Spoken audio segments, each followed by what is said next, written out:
Hello বন্ধুরা, আজকে চলে এলাম একদম কিন্তু মায়ের গাছের পরিচর্যা দেখাবো বলে তোমাদেরকে। তো বলেছিলাম, প্রমিস করেছিলাম সবাইকে যে মায়ের গাছের পরিচর্যা কি করে, মা কি করে, শীতকালে কি করে সমস্ত গাছগুলোকে যত্ন করে সেসব নিয়ে তোমাদের একটা ভিডিও দেব। তো সেটা দিতেই চলে এলাম একদম ঝট করে। দেখো মা কিন্তু এগুলো কপি গাছ না, এই কপি গাছগুলো কিন্তু সব ছোট ছোট রয়েছে, এগুলো আশা করি খুব তাড়াতাড়ি বড় হয়ে যাবে। তো এটা দেখো বাঁধাকপি গাছ আছে, দেখেই বুঝতে পারছো। তো একটু লাগাতে আমাদের দেরি হয়েছে এবারে, মানে গাছগুলোকে ছোট অনেকটা আগেই লাগানো উচিত ছিল, এটা আমাদের একটু দেরি হয়ে গেছে আনতে।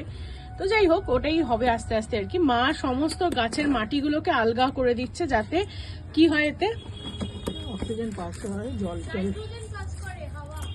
হাওয়া টাওয়াগুলো আর কি লাগবে গাছেদের। তো যাই হোক, আমাদের মতোই আর কি, ওদেরও তো দরকার, ওরাও একটা প্রাণ। তো তার জন্য